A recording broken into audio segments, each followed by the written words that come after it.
Yo, yo, yo. What up, peoples? What's going on? Happy flippin' Thursday. Hope everybody's doing well. It's good to see you guys. We've got another beautiful day of video gaming news and more Pal World. I'm sure our world has grown substantially since I wasn't in there yesterday, and we didn't stream yesterday because yesterday was our normal day off. With you know, probably Pinky and True being in there and working and doing things. So I'm sure that there have been some things done, and I'll have some catching up to do, things of that nature, but it'll be okay. So we'll figure it out, and we'll have some fun, and it'll be a good day, man, as always. So before we can get there, you know what we got to do, baby. We got to get into this video gaming news stuff. Hope everybody had a great day yesterday. Hope your day today is going well. The weekend is approaching quickly. You just keep on grinding, man. That weekend will be here before you know it. Let's go ahead and do what we do. Let's get into the video gaming news for today, January 25th. And then we can start working on playing some more Pal World, okay? Just know that I do have a lot of new YouTube videos and stuff that should be public probably between the end of today and end of tomorrow. I had a lot of work that I got done yesterday. They're not public yet, but they are close. And they'll be up very soon, okay? So just know that. Let's go ahead and do this. Let's get in here. Let's see what we got.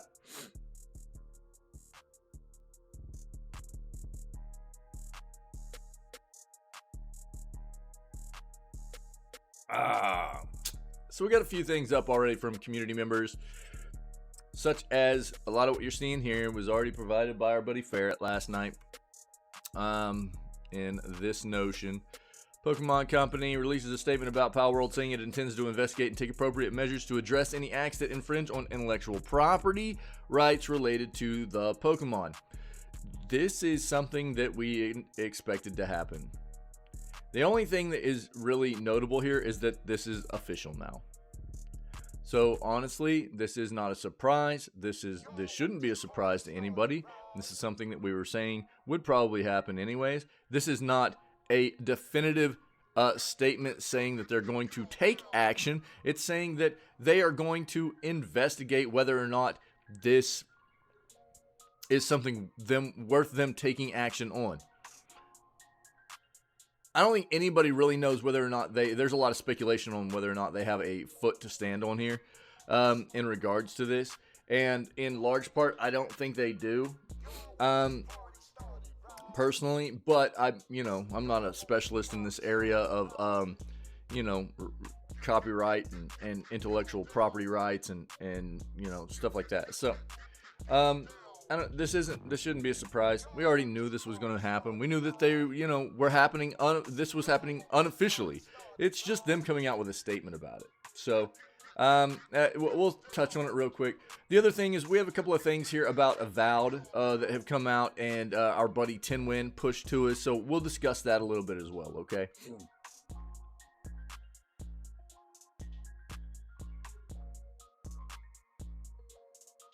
Near reincarnation to end service in April.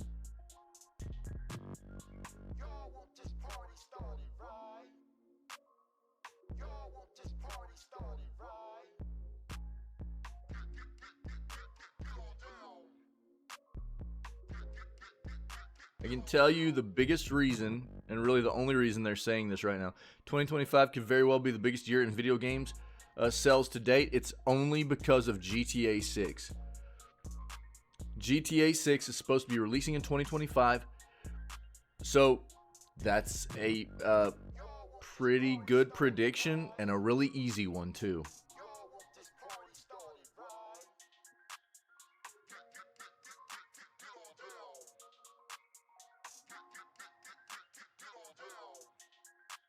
We also have some stuff to look at. Pal World actually got some updates and stuff. So there was, let's see here.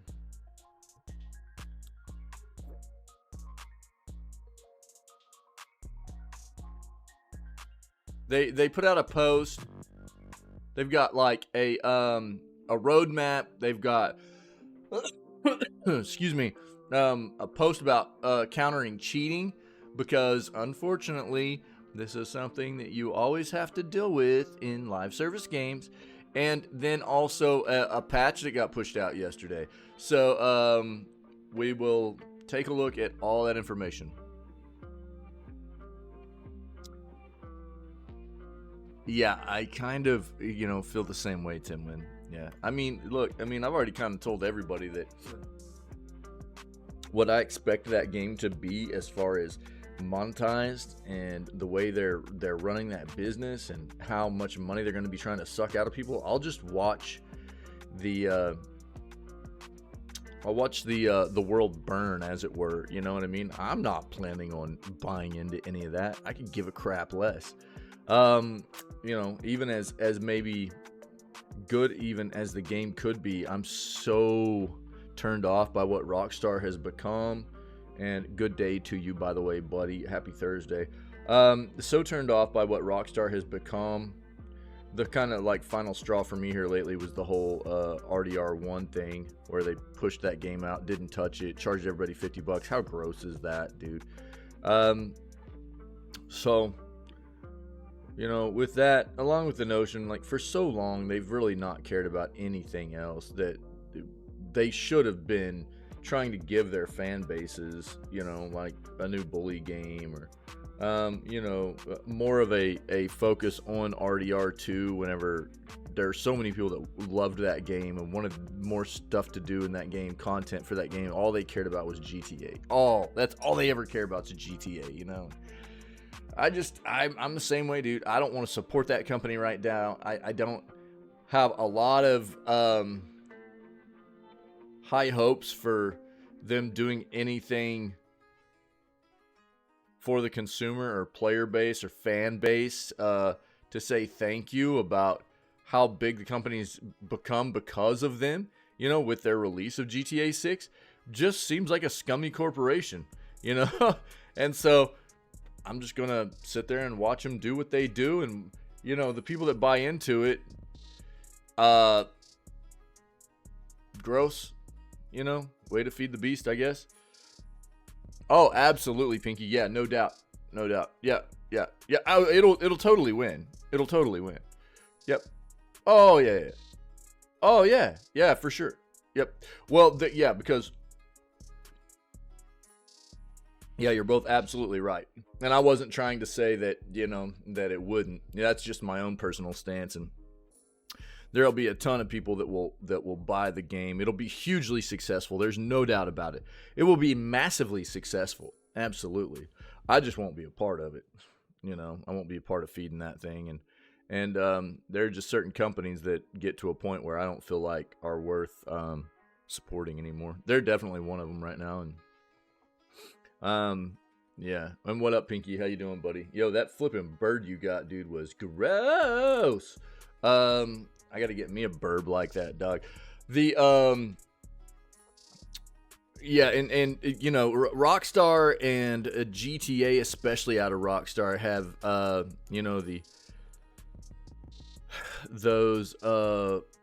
those fans that are, and there's a lot of them. Like we've talked about it, Bethesda has the same thing where they're Bethesda blind. There's Rockstar blind, GTA blind people. Every kind of huge marketed. Those big titles, right? They and big developers, they get those people that are just they wear blinders. They wear blinders that make it to where that's why some of these companies have gotten to where they are nowadays, because the blinders these people wear make them see only the good and none of the bad, right? Oh, dude, me too. Well, I started playing, dude, I played like a couple of hours maybe of GTA 5. I installed it because I got it for free. Got it for free, was just playing like the single player campaign stuff, and then just never turned it back on. Yeah. But it's one of those things, those people that just see those companies as not being able to do anything wrong. And if anybody calls them out for doing anything wrong, those people lose their minds, you know? Like, how dare you bag on my company and call them out? How dare you call out the truth? You know? It's like their brains just melt, you know? How dare you? Yeah. Timon, thanks for the articles, buddy. We'll cover them. I've got them up here, man.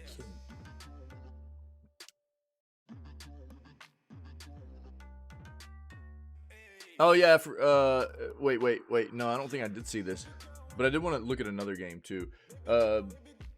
Yo, one second.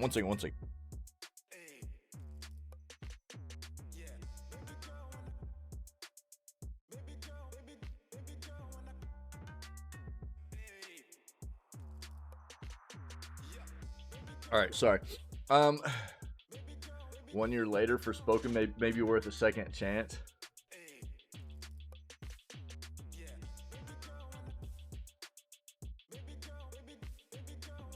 I'll read it. I mean, this is before I even read this. This is one of the first things I'll say.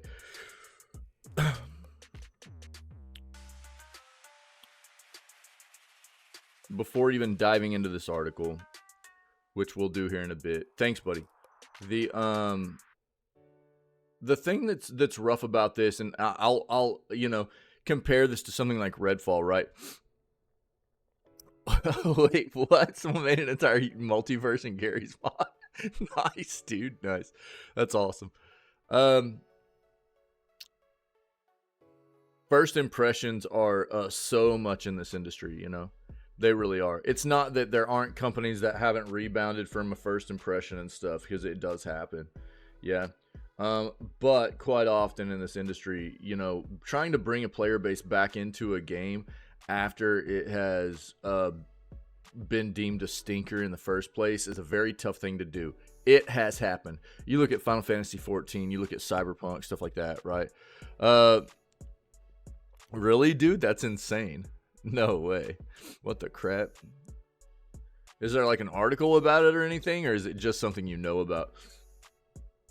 So, but it is difficult. You know, first impressions are go a long ways, and even if people have bought a game and they own it, if it was terrible to play, then them taking the time to go back and play it, even if it means that they've heard the game has turned around and been a bit better afterwards, you know, them wanting to go back and play it again is tough. I mean, like, take a game like, you know, look at like Redfall. Like, Microsoft's been so adamant about, and Bethesda and Arcane have been so adamant about going back and making Redfall into something decent for people to play. And I was saying this from the time that they were talking about, we're going to make this game good. It's going to be good. People are going to want to play this, you know? Oh, okay. Yeah, cool, dude. Cool. Yeah, no worries. I just didn't know.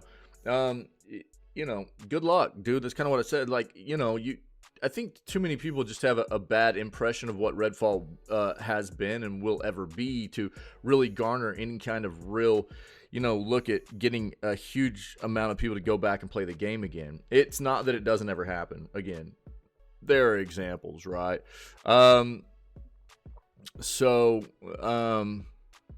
Yeah, and there's differences, right? You know, whether it be, you know, the differences between performance being bad, the game releasing unfinished, CDPR, you know, those are things that are easier to turn around, and whereas content is not something you can really change, right? Like Redfall's content or Forspoken's content, you know, things like that, right? So, you know, when you talk about writing, because I've talked about this, CDPR is a company that always gets content right. They get content right, writing, narrative, lore, you know, character plots, and you know, the content is never bad. It's the performance that's bad. You know, their MO is literally release games unfinished, with very good content, and then continue to make like banger expansions afterwards. You know, it's like literally their MO nowadays. So it's easier for them to continue to bring people in, as opposed to a game that just doesn't have a great foundation content-wise in the first place. You're absolutely right, dude. You're absolutely right. But again, Final Fantasy 14, the content in that game was apparently pretty balls in the first place, and they had to like rebuild that game from the ground up basically. But one of the things that they had going for them was, you know, Final Fantasy in the name, right? So Final Fantasy was in the name of that game.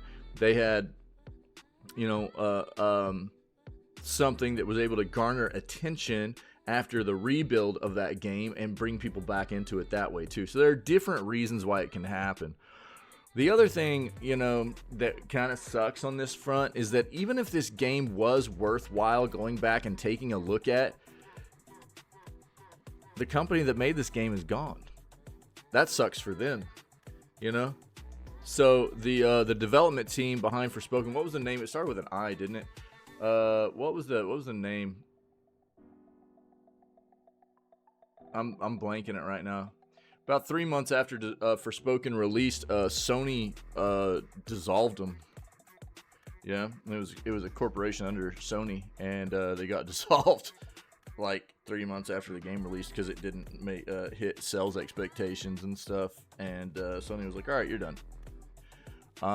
So even if it is worth a second chance, it sucks for that developer because they're done. They're gone.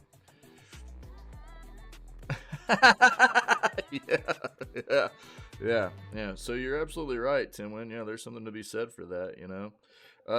But no, I hadn't really seen this, dude. But we could take a quick peek at it. Yeah. One of the other things I wanted to take a quick peek at this morning before I forget, we're gonna look at all of this Pal World stuff. There's a lot of things that have happened over the past day of me being gone. The future, there's a roadmap again. There's they're trying to play the whole countering cheating thing. There's a patch that already came out, stuff like that. Thank God there needed to be patching. But you like, I mean, we all knew early access, there were going to be some rough edges, but you like to see a developer taking action this quick, I guess is what I was getting at. But there's another game that that came out. Is it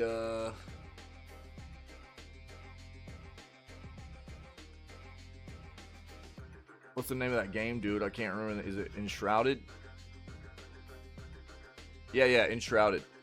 Enshrouded is a game that you know, had a little bit of some hype around it. A little bit of another survival open world base building crafting kind of game, you know. It just released yesterday, and I wanted to see how this game was doing. Oh, it's on the front of Steam. Yo, thanks, dude. Thanks. Yeah, so I noticed that it released yesterday. We knew it was coming up. And, you know, the unfortunate thing for Enshrouded is that there's so many people playing Pal World, you know, which is also a survival open world base building crafting game. So it was kind of an unfortunate thing for Enshrouded to release right after Pal World, you know. Not that there won't still be people that are playing Enshrouded. Obviously, it's got 3,700 reviews right now. But there won't be nearly as many people trying out Enshrouded right now because Pal World is so good, you know. So it'll probably take time for those people that actually were even interested in Enshrouded to like work their way back into, you know, thinking about even trying this game out right now that are currently playing Pal World. It is early access. It's the same price point virtually as Pal World is. There might be exactly, actually. They're very, very close, very similar anyways. I'm not really familiar with this developer, though. Do you guys know Keen Games? Who's Keen Games? Oh, they do the Portal Knight stuff. Okay. They've done the Portal Knight stuff. Let's see what people are saying right now.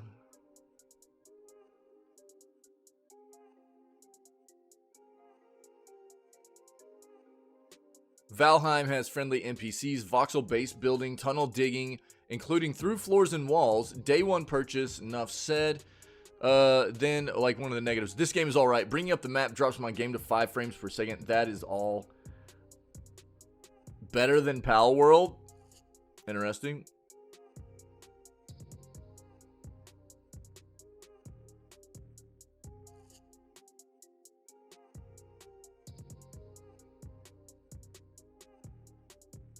So right now it's like an 83, which is pretty solid. Early access. If people are not interested in the Pal World-esque kind of game, for an open world base building survival kind of game, Enshrouded might be the play for a multiplayer kind of go. Well, I mean, it can be single player also, but it definitely looks like one of those games that you could have a lot of fun as a multiplayer co-op adventure stuff as well. So I don't know, it does look good. We've been kind of following it a little bit. I'll put it in chat as well. I didn't want to forget about it. I was afraid if I started getting into the articles, I would forget to look at this morning. So there you go, there's Enshrouded. Keep looking at what we got here. We already talked about Riot on Tuesday laying off roughly 500 people. Feels real bad, dude.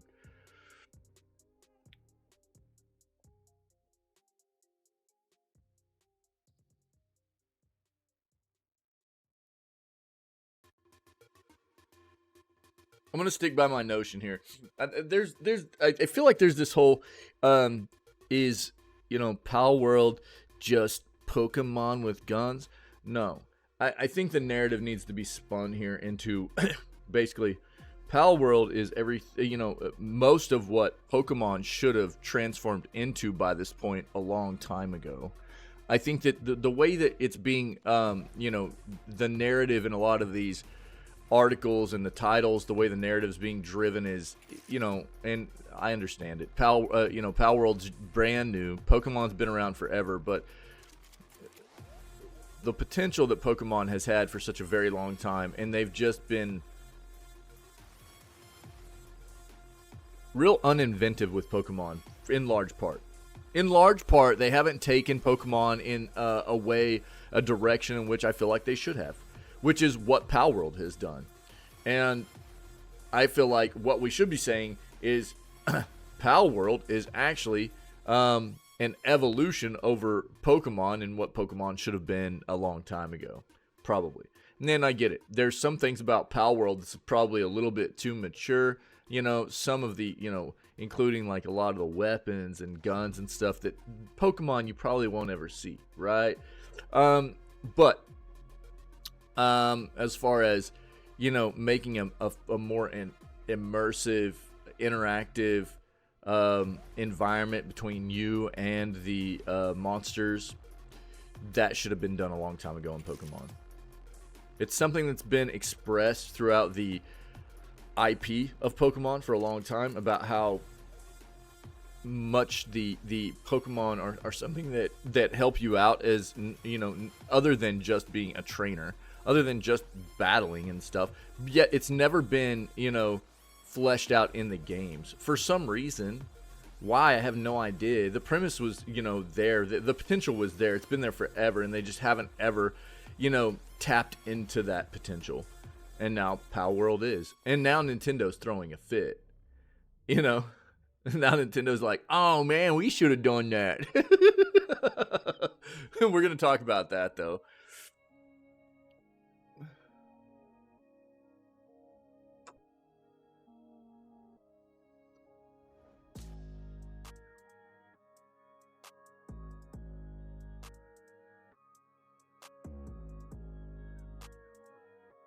This game actually looks pretty cool. We've seen it before. We've touched on it before. I might play it this year. We'll see.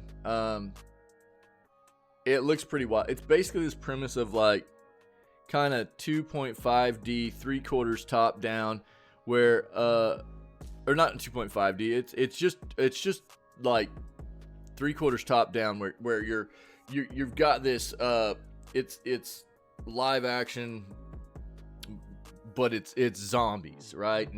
And you can like subdue these zombies and put these like mind control devices on them where they become your minions. And then you've got like this crew of zombie minions running around with you, and it's all survival base building, looting and scavenging, and it looks really wild. It looks funny. It looks really funny too. So if that sounds like something that might be up your alley, go check out Paradise. Welcome to Paradise. It does look pretty dope, but we've looked at it a number of times, so I'm not going to bring it up this morning again. Oh, fans outraged with Like a Dragon game content locked behind paywall. Feels bad, man.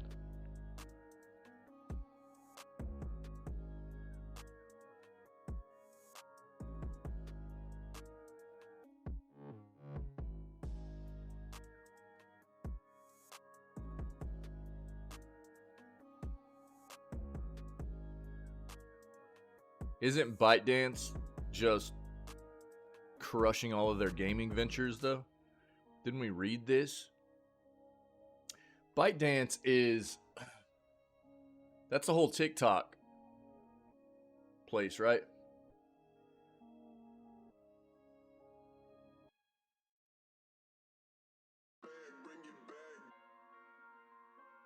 I thought so.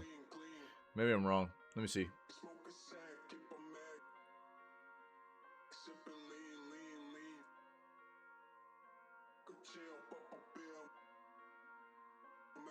Yep.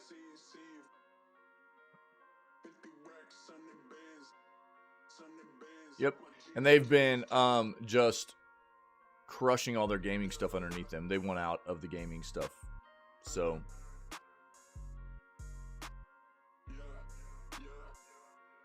we've got this up already.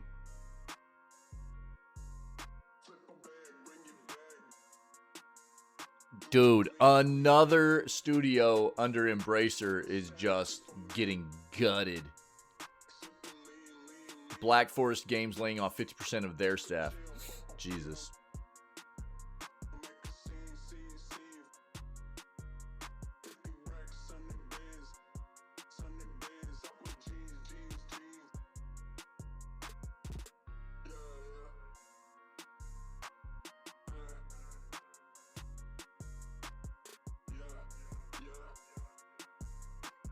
Gutted, dude. So insane.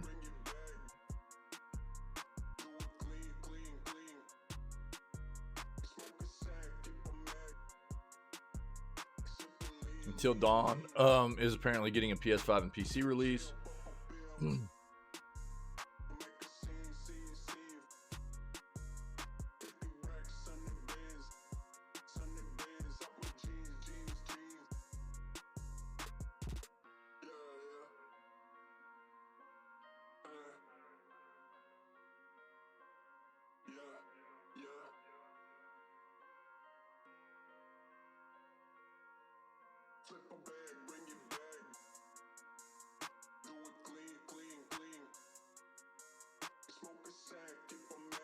Yeah.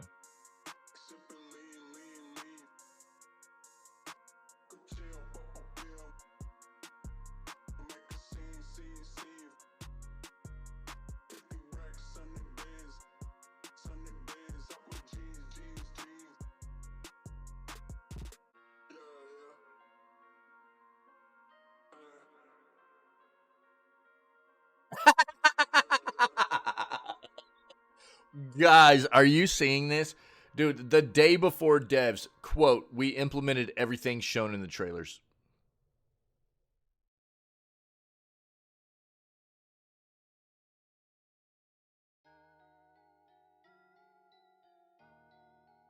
Bro.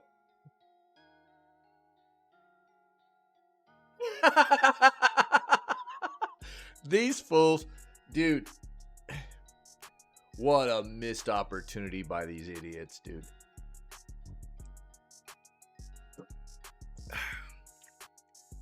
The people developing that game, they had such a huge opportunity to build something for themselves for a long time, for the foreseeable future as developers, and bro, they just squandered it. They just squandered it. You know how hard it is in the gaming industry to garner that much attention as like an independent developer? And then they just threw it away. Oh, that's what we were just talking about. Yeah.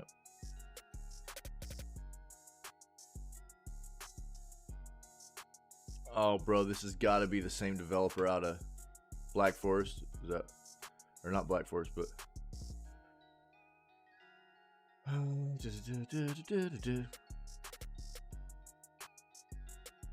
yep, it is Black Forest. Yep. And they were the ones making the TMNT Last Ronin game. God dang, dude. That's not something I wanted to hear. That sucks to hear that.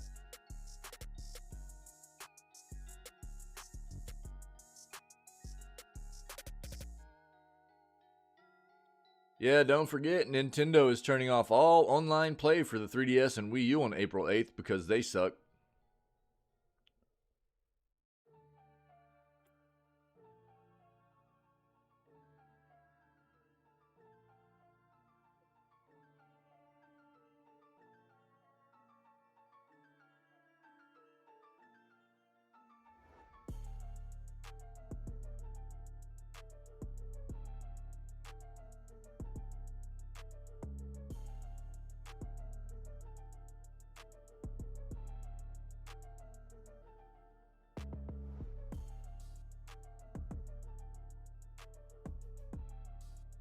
Latest PS5 update blocks Cronus devices from working. Let's touch on that.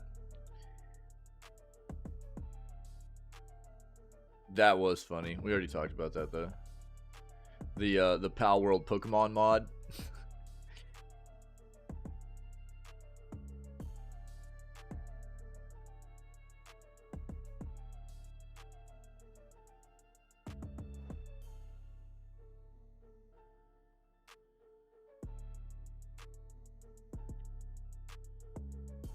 When did Until Dawn release?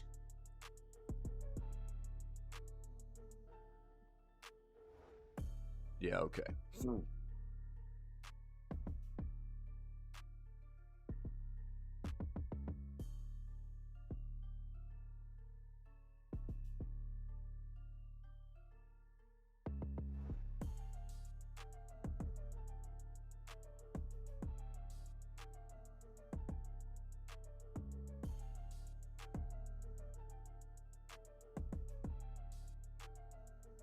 What is this?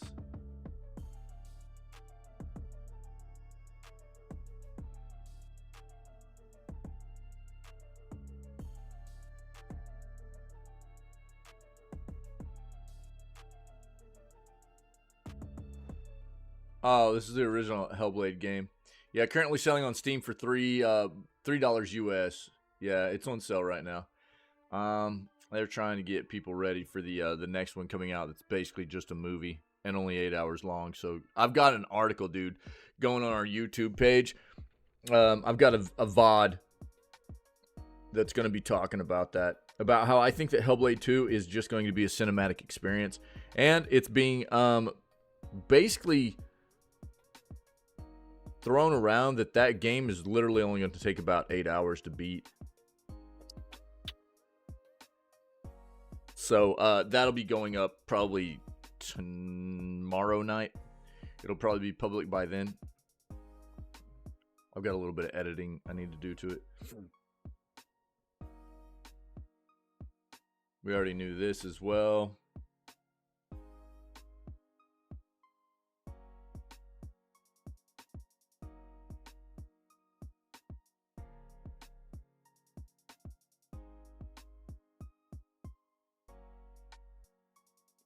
Looks like, oh yeah, never mind. I read that wrong.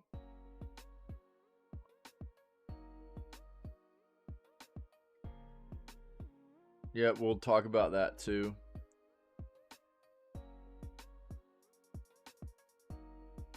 All right, let's just stick with this, man. We'll just stick with this. Oh, God. Nice big stretch. God dang, feels good. Let's go ahead and just kick it off with some Pal World news. How about it? Let's get in here. Pal World has some updates that have come up since I've been gone. So yesterday was the future of Pal World. All right, so the future of Pal World was posted on Wednesday, January 24th. We would like to share with you our roadmap for Pal World. Sales have far exceeded the development team's expectations. We are currently experiencing many problems due to the excessive access congestion, among other challenges. We will prioritize improving this issue first and then move on to implementing new in-game features. Thank you for your understanding.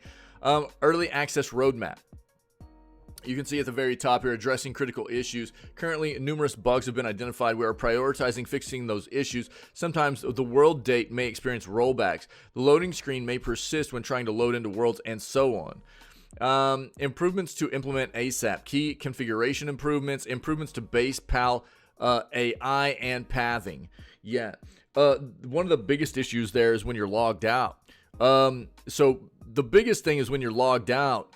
Because of these issues, when you're logged out for such a very long time, the PALs eventually just get destroyed because their AI gets wonked. It gets all bonked out, and they'll get like stuck in environment. They'll get,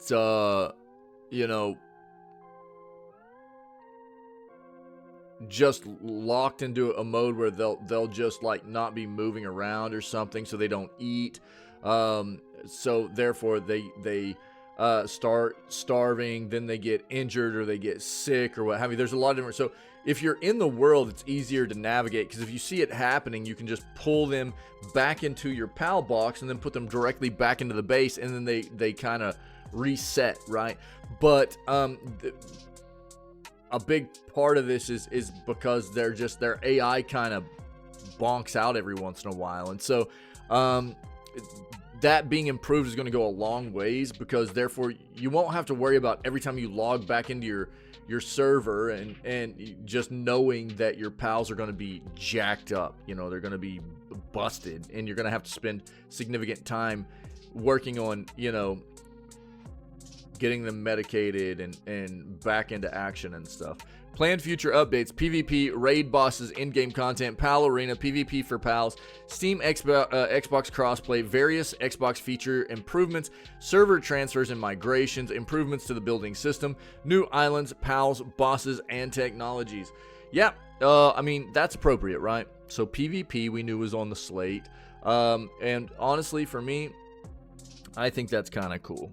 I like the PvP aspect. How they implement it's going to be an interesting thing, though. Is it just going to be everybody can just PvP anywhere? Obviously, I think that, it's not going to be a surprise for them to do dedicated servers for just PvE, dedicated servers for PvP. There'll be servers for both that contain PvE, PvP, that kind of thing, where there's a focus on both. It'll be that kind of thing, But will there be dedicated spaces for PvP? Will it just be everywhere? It'll probably be everywhere. But I think the base rating thing is what a lot of people are wondering about, how that's going to work and stuff, Base rating is going to be a huge thing. This is a game that is in large part built on the same mechanics and premise of what it has been compared to of a game like Rust and Ark Survival Evolved, which has a lot of those same kinds of multiplayer components with base rating and stuff. So we'll have to see how that plays out, Oh, and the PAL Arena. Yeah, PvP for pals. That's cool. So crossplay, we knew that they were going to be trying to work on that, which means that would put Xbox versions on the same exact version as Steam version, PC version, right? Server transfers and migrations. Improvements to the building system. Yeah, the biggest thing, in my opinion, they need to do with the building is make it to where items can be moved. And, so when you build something, you don't have to, if you don't like where it's placed or whatever, you don't have to just break it down. You can just move it. That's a huge thing. That's a huge thing. I would say even to the point of, right now it's not crucial, because as you level up your guild and your base and stuff like that, you're able to go make another base, and so it's not a huge deal. But if they got to a point where they could say, hey, you can just blueprint your entire base and move it somewhere if you wanted to, that would be pretty sick. That would be something that isn't nearly as crucial right now as some of the other quality of life things they need to get done, but that would be dope. Oh yeah, I kind of figured you would have, buddy. New islands, pals, bosses, and technologies. Yeah, so that's appropriate as well. So that's the roadmap. All right, that's the roadmap. Now what we'll talk about is the countermeasures against cheating on official servers. Currently, some players have been confirmed to be cheating on the official servers. Big surprise. We will apply a patch as soon as it is ready, but it is currently difficult to completely prevent all cheating immediately. Sure, it's a cat and mouse game, right? We know that. Any live service game, it's a cat and mouse game where it's going to be a consistently ongoing struggle and battle for them to be navigating the issues of trying to prevent cheating, right? We will continue to focus even more on security and aim to create an environment where everyone can play with peace of mind. We sincerely apologize to all the players who have been affected by this incident. Thank you for your continued support of Palworld. It is terrible. Cheating is terrible for the integrity of a game as a whole, and it ruins the experience for all the other people who legitimately want to play the game. It sucks. Now, on to the update for the patch that just came out. Changes are as follows. Main changes. Fixed a bug where the loading screen did not end when logging into the world. Hopefully that means you don't get stuck in the perpetual loading anymore at all, because that was sucky. You had to just close out the game, force close it, you know, stuff like that. So hopefully if you get hit with an issue where you're not able to load into a world, it'll back you out to the main menu or something.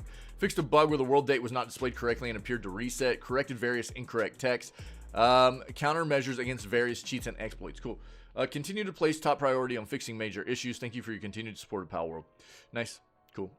There are probably some other notes and stuff you can look at on their website and everything, but that's the gist of what has happened with Palworld over the past day since we haven't been streaming. Okay, now let's dive into all these other articles we have.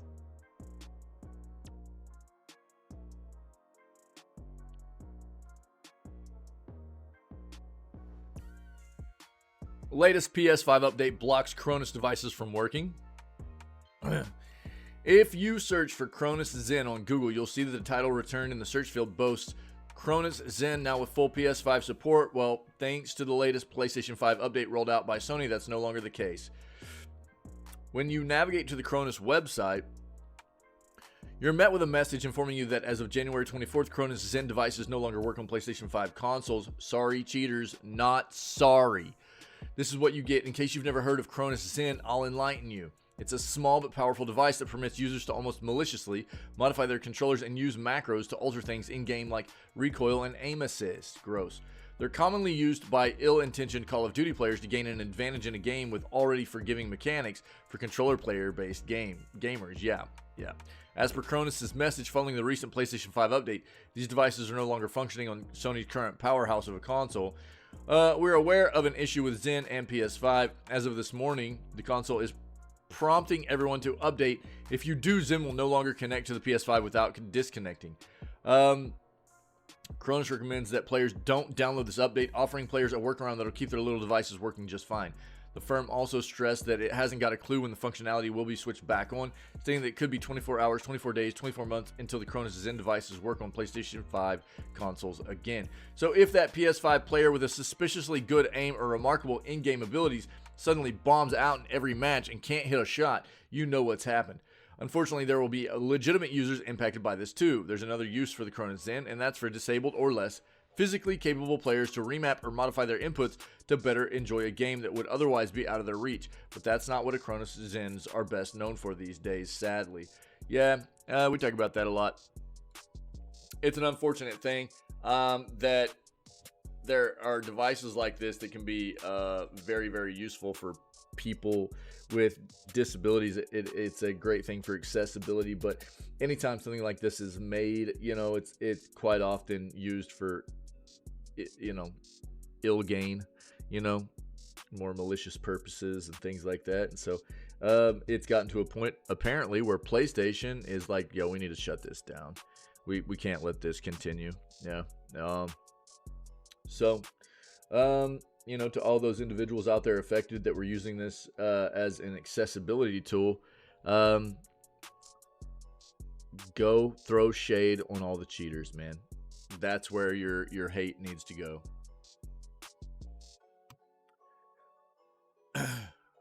Embracer-owned Black Forest Games has laid off 50% of its staff. The studio is known for developing Destroy All Humans 1 and 2 remakes. And they were working on, and maybe still are, but in a, I'm guessing, much slower and much more minor capacity, the new Teenage Mutant Ninja Turtles, The Last Ronin game. So, dude, the amount of studios just getting absolutely gutted and shuttered underneath Embracer is, it's pretty gross. Pretty gross. Let's see what we got. Yet another video game company has announced layoffs in the first month of 2024. This time it's Black Forest Games, a subsidiary of THQ Nordic, itself a subsidiary of gaming giant Embracer, most known for developing the Destroy All Humans remake and its successor, Destroy All Humans 2 Reprobed. As part of its extensive list of games industry layoffs that have occurred already this year, Kotaku reported that Black Forest Games is just the latest to announce layoffs. The THQ Nordic internal studio has cut around 50% of its staff, with the company reportedly employing around 110 employees as of last year. Kotaku quoted sources familiar with the situation who reported that creative directors and most or potentially all of the company's managers will keep their jobs, meaning the sweeping layoffs targeting the lowest rungs of the company.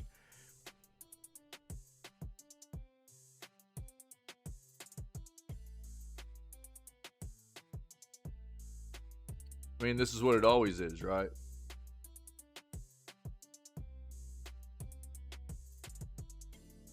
And to be fair, I mean, I don't think that Black Forest had anything to do with what's being thrust upon them with layoffs and everything. But this is always the occasion too. We talk about this a lot. These companies, I think what a lot of these major companies like Embracer have been guilty of here is kind of projecting these issues of needing to fire people upon something like overhires from the pandemic, when a lot of it is just really bad business. There was a little bit of bloat hire that happened because of the pandemic, but a lot of it's just bad business decisions, bad business investments, things of that nature. And then it's not the people that made those decisions that have any kind of consequences thrust upon them. No bonuses, have to take a pay cut, God forbid they don't make their 6-7 figure salaries, those people at the top or whatever. They find these subsidiary studios or even the main company, and they just fire the people at the bottom. It's like, well, they're expendable, whatever. It's disgusting, man. Black Forest Games is currently in development on a Teenage Mutant Ninja Turtles game inspired by the last Ronin comic series. Game was announced in March of last year, and more detail revealed at the THQ Nordic Digital Showcase in August. Parent company Embracer first gained public attention for a number of aggressive acquisitions in 2022, including buying a number of studios from Square, including Tomb Raider developer Crystal Dynamics, as well as acquiring the rights to Lord of the Rings. Less than a year later, so let's be very clear here, that was a really, really smart purchase. So this was not necessarily a bad business decision here.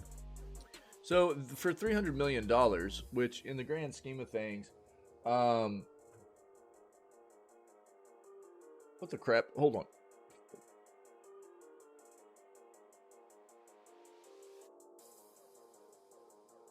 Okay, we're good.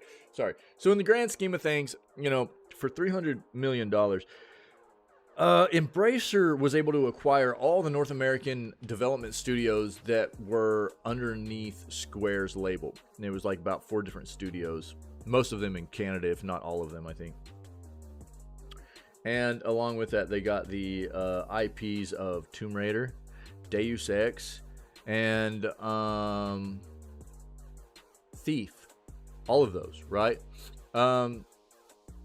So that wasn't necessarily a bad business decision there. They turned around and sold the Tomb Raider rights to Amazon for $600 million. Just the Tomb Raider rights that they had gotten from Square, they turned around and sold to Amazon for like $600 million. So they doubled their investment there. That was pretty smart business, right?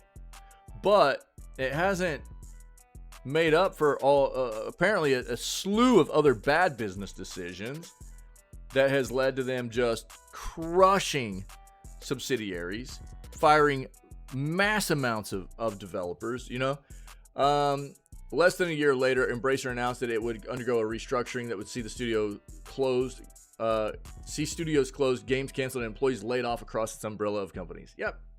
It's a rough look, dude. Embracer. Ooh, gross, dude. Gross. Absolutely disgusting. Disgusting. Until Dawn to allegedly get a PlayStation 5 and PC release. Okay. So, Until Dawn will allegedly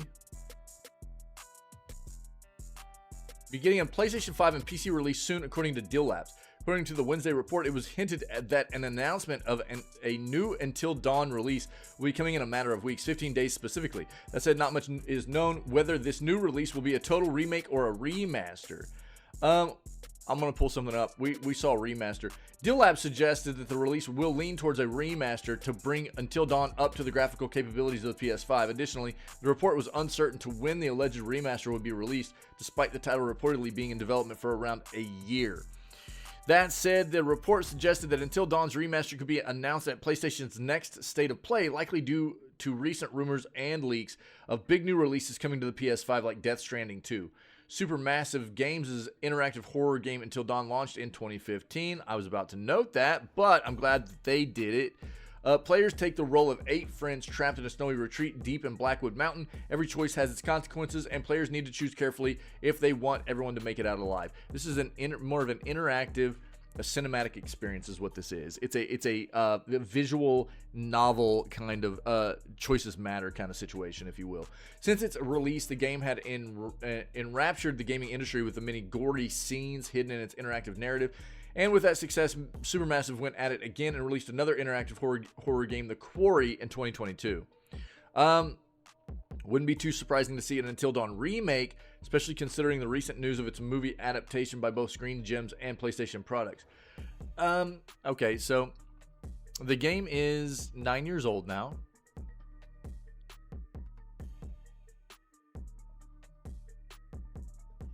Here's the thing. Would a game like this benefit from a remake, really? I don't think so. I don't think a game like this benefits from a remake.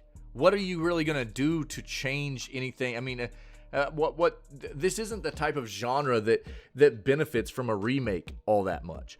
A remaster is probably a really good call here. A complete remake, I don't see the underlying benefits here. Usually with a remake, and don't get me wrong, I think that at 9 years old you're really pushing the line between whether or not a remaster or a remake is appropriate. Don't get me wrong. But for a game like this that is more of a cinematic, choices matter, visual novel kind of experience, it's not necessarily a visual novel. It's more of an interactive cinematic experience, I think is what it is, with choices matter, right? So it's I don't know that you're going to get a whole lot of difference in remaking this game, really. I mean, I don't know what is going to be done here with a remake that's going to improve this all that much. Now, a remaster obviously is going to be giving you a greater graphical presence, graphical fidelity for more modern platforms and the port to PC and stuff. And I think that's appropriate, right? That's appropriate. But as far as a remake, I don't really see it needing that. So my expectation here is a remaster. I don't necessarily see this as something that is going to require or need a remake. But you never really know, do you? You never really know what these developers are up to. But I guess the main thing to know is that we are going to be getting Until Dawn coming to PS5 and PC sometime in the near future, all right? Oh, man. Let's talk about this one. These flipping dudes.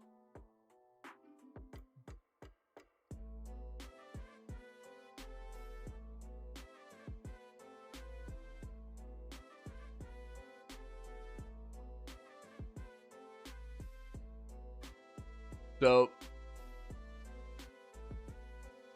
let's get this nice and big here so we can get a good read in here at this. This is pretty funny, actually. There we go. That looks good. The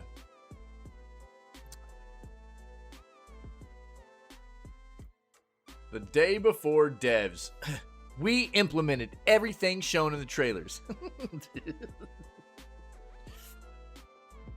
Yeah, Fantastic is the name of the developer, spelled just like that. Rose from the ashes to share an unexpected statement. The developer is actually no longer a thing. They dissolved. They took the money and ran, if you will. Well, what money was still there? There were a lot of refunds and stuff, but they had to have made a little bit off of this. What an absolute scamaz. And most people were aware that that's what this had turned into by the time the game fully released. But I'll say what I said earlier when we pulled this article up. The potential, that Fantastic had as a developer, an indie developer especially, to have garnered so much attention and to have just squandered it. They had such a huge advantage in what most other indie developers never see. The amount of attention they got, that they could have just built off of, and being able to create a significant future for themselves in the gaming industry, and they just threw it away. They just threw it away, man. Yo, what up, True? What up, Axel? What are you guys doing? Happy Thursday, yo. Black holes in Doc Mitchell's house? That just sounds like Fallout New Vegas multiverse, dude. People mad at Sega for selling New Game Plus as DLC? Yeah, absolutely. Yo, do I have that up, actually?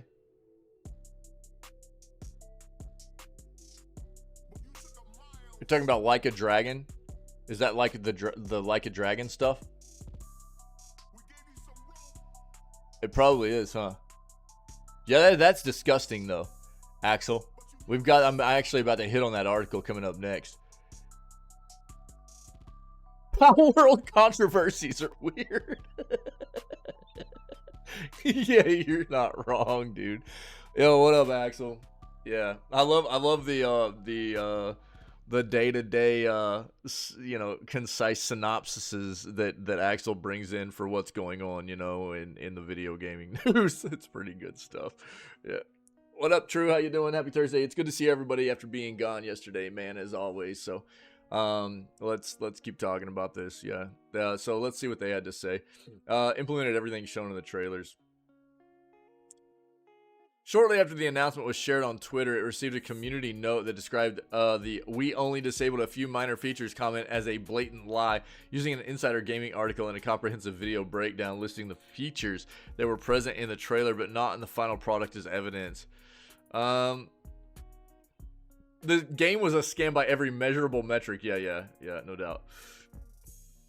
In an apparent effort to dodge said community note, Fantastic subsequently deleted the original tweet and re-uploaded the announcement shortly after, getting even more negative feedback as a result. To preserve justice, multiple Twitter users shared their screenshots of the community note the original post received in the comments, proving yet again that the internet never forgets.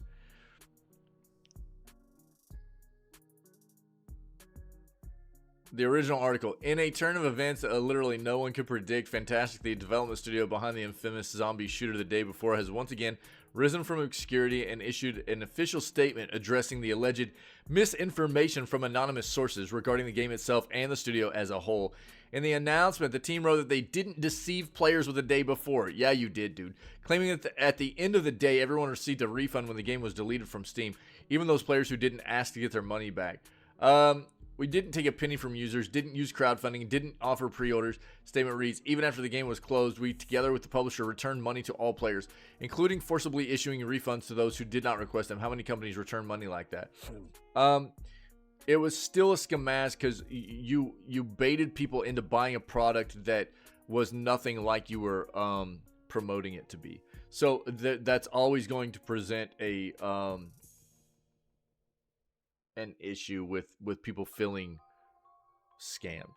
You know what I mean? I agree. I mean, I'm not going to disagree here. Most other companies wouldn't do this, and this is a good way to respond to the fact that you didn't provide what you were marketing your product to be, right? This is exactly what should have been done, though. You know? Don't act like you're a flipping superhero. You know what I mean? Don't act like you're a superhero. This is what should have been done.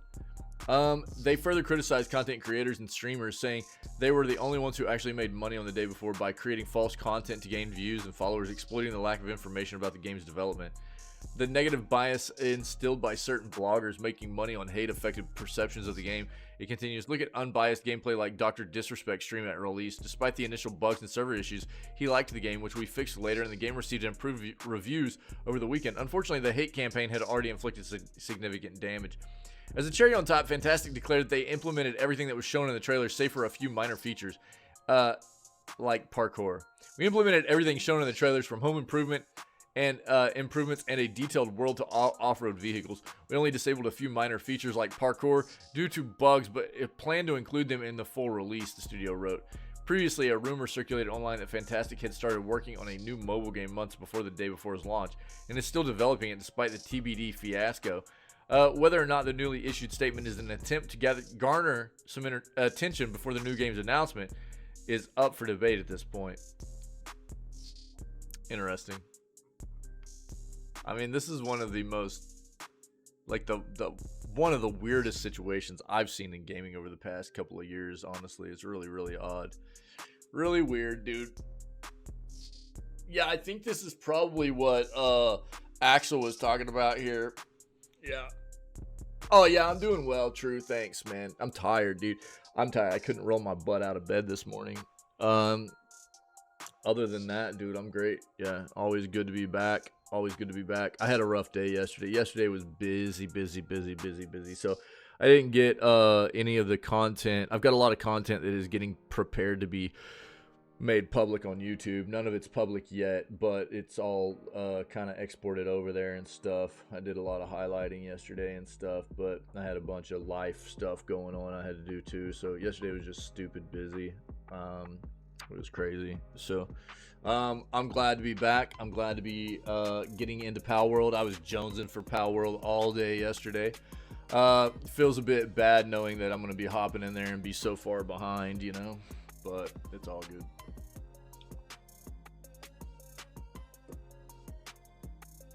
Fans outraged with Like a Dragon game content locked behind paywall. This has got to be the Sega stuff, dude. This is going to be gross.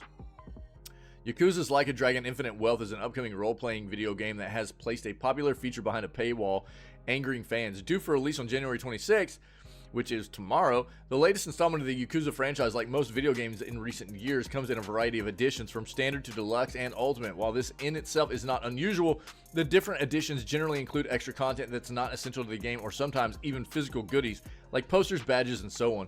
However, developer Ryu Gotoku Studio and publisher Sega have decided to only put New Game Plus options into the deluxe and ultimate editions, resulting in players needing to pay out $85 and $110 respectively US for the New Game Plus feature. Essentially, you'll need real-life infinite wealth. New Game Plus refers to being able to go back and replay the game with all the loot and weapons you've amassed over your time in the game, enabling you to more easily explore different areas and usually unlock the full range of achievements. It's highly unusual for this to be locked away behind a paywall, and it's not proving to be a popular decision.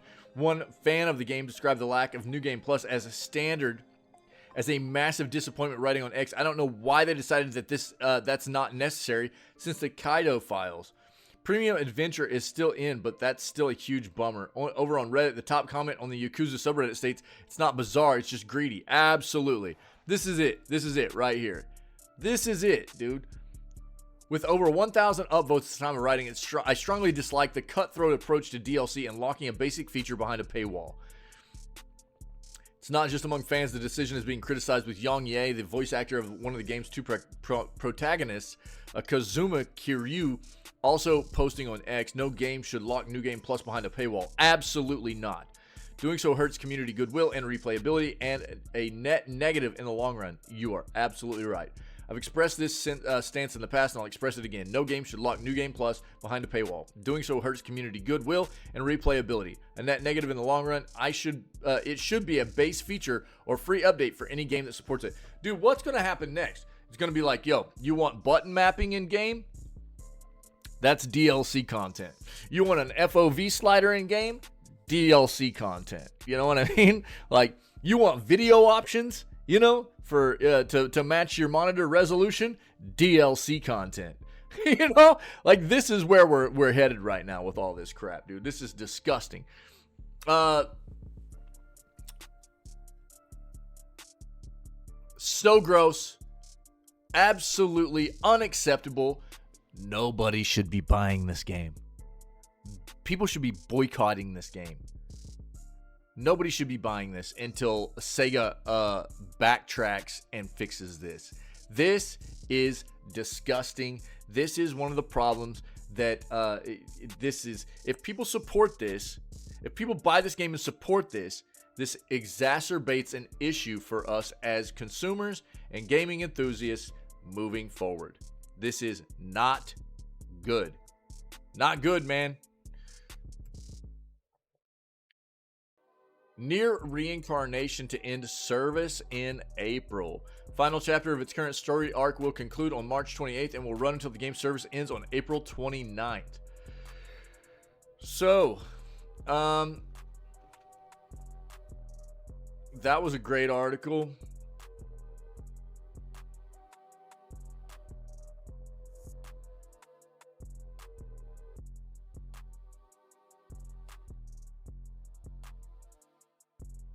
There we go. Oh, wait, what's up?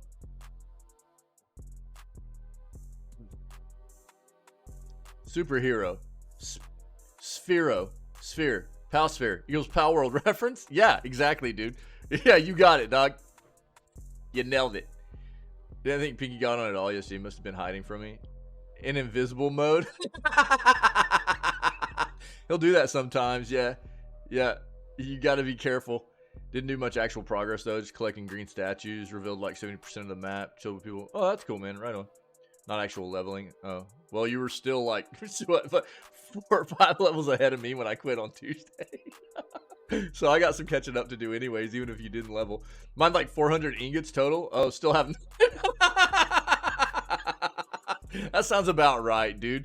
Yeah, I gotta get on my flyer today. I gotta get a Swifty flyer. Did you guys see Pinky's? Look at this flipping thing that Pinky sent me yesterday. I was like flipping pogging out, dude. I was pogging out yesterday. Pinky sent me this flipping monstrosity. Palstrosity. Look at this thing, dude. This is insane. Pinky caught this bad boy. You can't see the yo, knock it off. Look at that. Look at this thing, dude. It's got 25% increase to player speed, 10% increase to player attack, and 30% increase to movement speed. It's so balls, dude. That's like stupid good, dude. For a mount. Jesus Christ. Thing is gross, dude. Just disgusting. And then I also found my spirit animal. If you guys didn't see my spirit animal. Found my spirit animal. Put that in Discord last night, too. That's basically me on any given day after the stream, you know.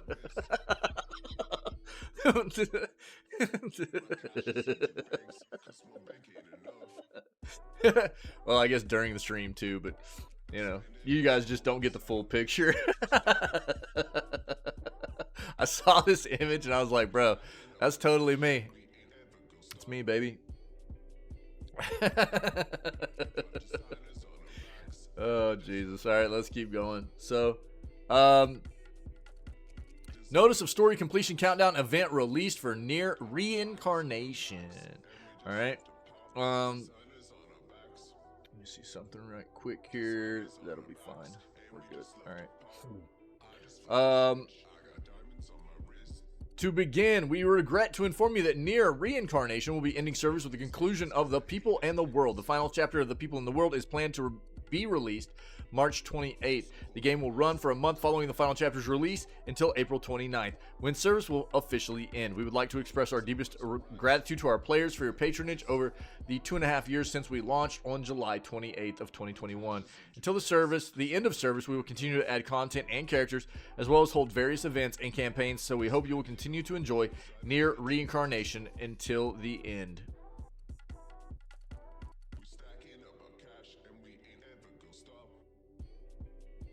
Here's the schedule.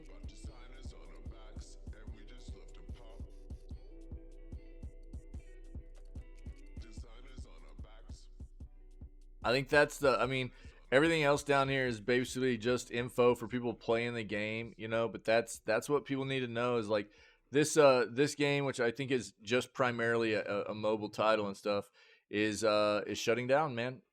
Shutting down. So if you've been a fan, if you've been playing this game, if you've been wanting to try it, you better get in there and do it because it is going away. Talk about this. 1 year later, Forspoken may be worth a second chance. Forspoken disappointed many players when it released last year, but with an increase in positive reviews lately, it may be worth a second chance. On its 1 year anniversary, Forspoken deserves a second chance because the gameplay, and I'm just going to bullet point this. I'll let you guys read it, okay? Forspoken deserves a second chance because the gameplay and story improve after defeating the first major boss, with plot twists and emotional moments that leave players surprised and engaged. The humorous friendship between Frey and her companion Cuff adds depth to the story, with Cuff stealing the show with his witty and sarcastic comments. Dude, everything that I saw about the like engagement between Frey and the Bengal or Cuff or whatever there was a lot of cringe in there, dude. But I also didn't play the game. The game offers a dynamic and fun combat system with 4 spell trees that unlock unique and impressive spells. This almost feels promotional. This feels promotional.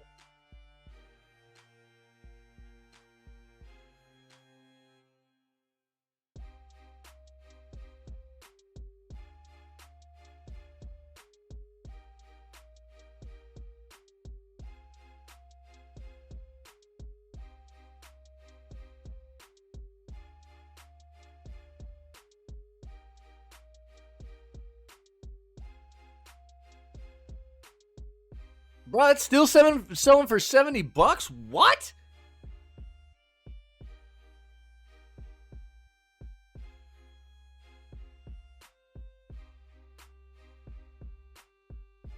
And the Forspoken Digital Deluxe Edition is $95. Get wrecked, Square. Get wrecked. Dude, there's no way. Even with the most recent reviews are a 75 out of 100. That's of 160. That's not a very high data point either. The data point on this is minimal. It's not a lot of people that have even been playing this really. Overall, the overall reviews are a 6.3 out of 10 or a 63 out of 100, right? This is not going to be a memorable experience. Well, is it something that might be entertaining enough if you don't have anything else to play? But I'm sorry, dude. With everything else that came out last year, there's probably plenty of things that people haven't played that money is better well spent over something like Forspoken. Okay? Especially if you're having to spend this much money. Here's the only thing I would say. If Forspoken looks interesting enough that you really, really, really just can't stand it and you want to try it, find it on a subscription service. If possible. Otherwise, this game does not deserve full price. I truly don't feel that way. That's what I said since it released. Before it released, I told people to be careful about this game because I didn't think it was going to be worth a AAA price tag. I was right, apparently. I still don't think it is. What's the time to beat on this, too?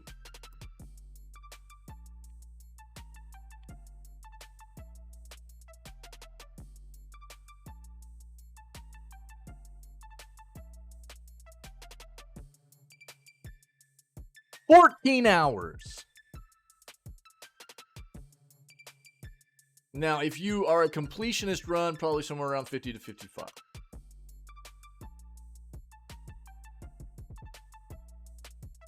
Main 13 hours, main plus 25, 100% about 55 to 60. So main plus 25.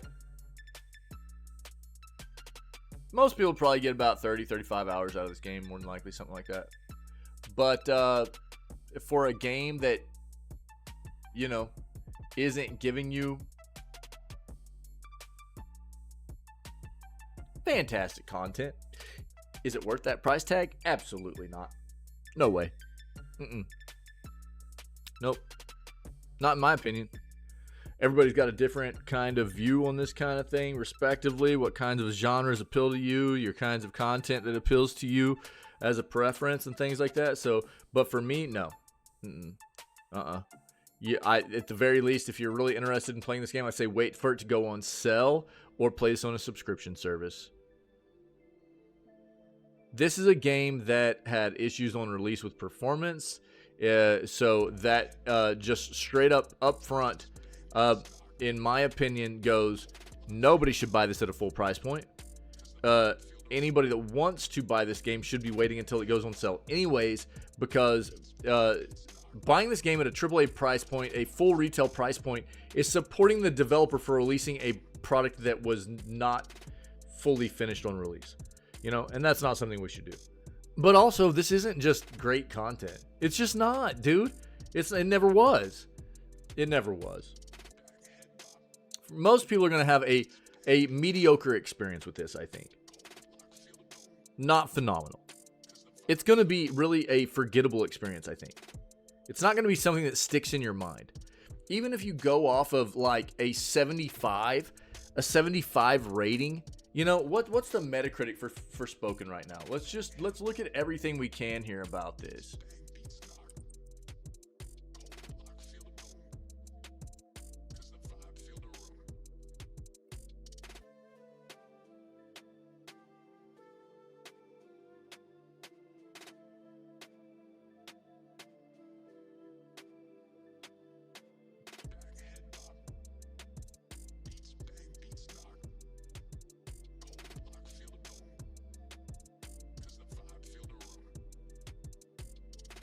Don't spend AAA retail money on this game, dude. It's not worth that. Don't do that. This feels like a promotional kind of... I'm not saying that if it looks interesting, people shouldn't try it out, but you shouldn't try it out at the AAA retail price tag, that's for sure. If a game looks interesting, by all means, give it a shot. But you need to be diligent in you know, understanding and researching whether or not a game, you know, is worth how much money they're asking for it, right? And for Spoken is not worth this. Absolutely not. No way. Find a significantly decreased amount of money to spend on this game if you're really interested in playing this, or find it on a subscription service or something. Do not pay this price for this game. It's not worth that. It's just not, dude. That's facts.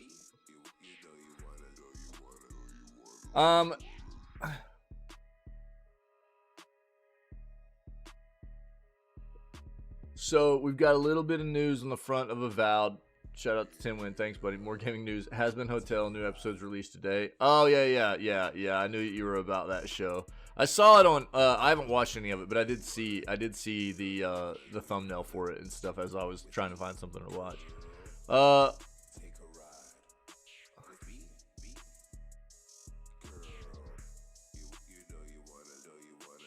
Games as a service is fraud, almost everyone. Well, games as a service refers to quite a large array of games, and some of them have been done very well and not in a scummy way, and then other ones are done very poorly and in a very scummy fashion, monetization wise and stuff too. So you know, games as a service is this, you know, trend word there, you know, term that has been thrown into these, you know, these titles that can be deemed as a long-running online title providing an experience that is what most developers hope to be, you know, long running and ultimately never seeing the end of it, you know.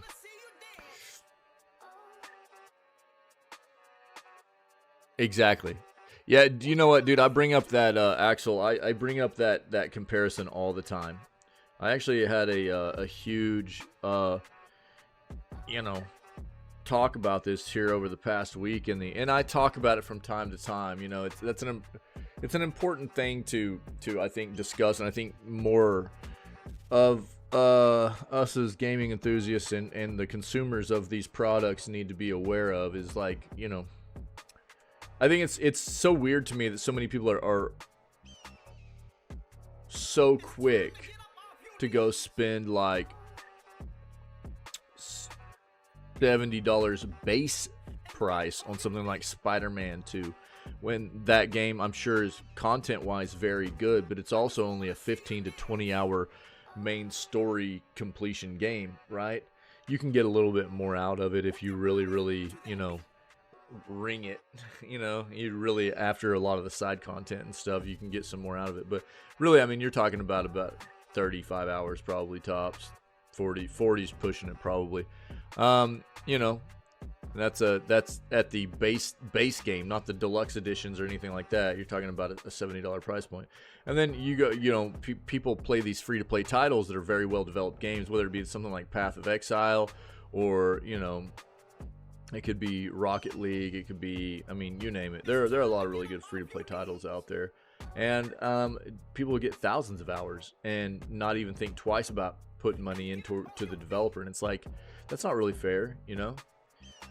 Apex Legends, whatever. And look, I'm not a fan of Respawn, I'm not a fan of EA or anything like that, but I think it is appropriate, whether or not, you know, even aside from the fact of being a fan of specific companies, a well-developed product is a well-developed product. And if people are able to play it for free, in this industry we live in now that is so very expensive and everything, right?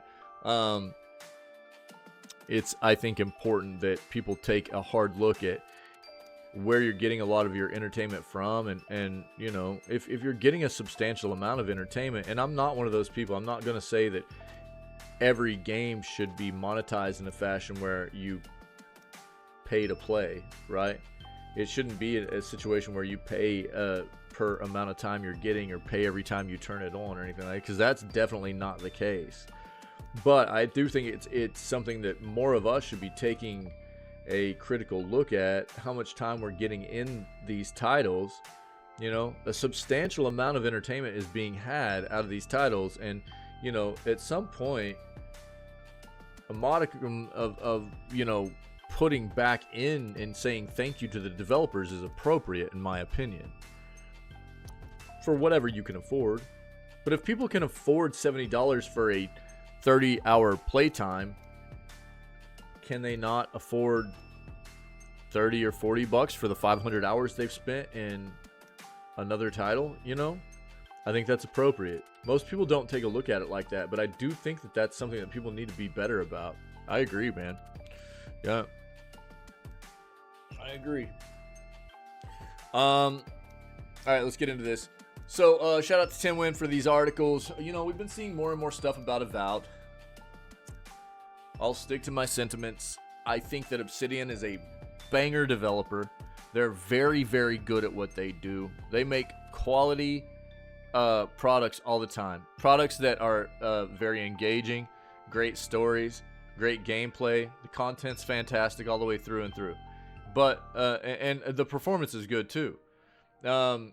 Almost always. Obsidian's been good for a long, long time. And my reservations about Avowed aren't about the gameplay. It's more about not getting what I wanted out of a game set in the same world as Pillars of Eternity. This game is being set in the same universe, the world of Aora, that Pillars of Eternity is. And I don't feel like I'm going to get as deep or as, you know, immersive as an experience that I did out of Pillars 1 or 2. And for me, that feels a little weird, and it feels kind of off-putting, you know. So, oh, dude, the amount of free games out there are incredible. Yeah. Thanks, dude. Yeah, there's ton of free games out there. Yeah, I just popped off some of the good ones off the top of my head, but you're right, dude. There's a ton. So let's talk about a little bit more information that's come out. Again, thanks to our buddy Tenwin for this. Obsidian's next RPG, Avowed, won't have the option to do a pure pacifist run. I'm not surprised. This is a game that does appear to be, you know, pretty focused on on combat. So am I surprised that it's not gonna have a pacifist option to just go through the game and not fight things? No, not really. Yeah, exactly. You know, so discovering just how many pacifist choices you could make in the original Fallout was a delight, but because not only were you allowed to talk or sneak your way, now let's be fair here. Obsidian was the only game that Obsidian made in the Fallout series was Fallout New Vegas. Okay? So when they're comparing something like Fallout to the Pillars games or Avowed or something that's not even the same developer in large part. Because not only were you allowed to talk or sneak your way out of problems, but the game recognized you were doing that and rewarded you for it. Subsequent RPGs and immersive sims sprinkled peaceful options in, but an entirely pacifist playthrough often ends up being a masochist challenge that feels more like you're breaking the game than playing it. Just have a look at how much of a hassle it is beating the Outer Worlds as a pacifist. Given that Avowed is drawing inspiration for Vermintide's best-in-class first-person combat, it's no surprise that Obsidian's upcoming RPG won't let you go 100% non-violent. Speaking to PC Gamer this week, game director Carrie Patel, said, "This isn't a game where you're going to have a pure pacifist run. That doesn't mean spilling blood will be the only way to clear your quest log, however. You'll still be able to talk your way out of some problems. Like you could in Pillars of Eternity, players can expect to see solutions and opportunities to use dialogue, maybe take advantage of reactivity with regards to characters they might have helped or met earlier in," Patel went on, mentioning that there will be some stealth solutions, but players should expect a focus on combat. Yeah, seems on par.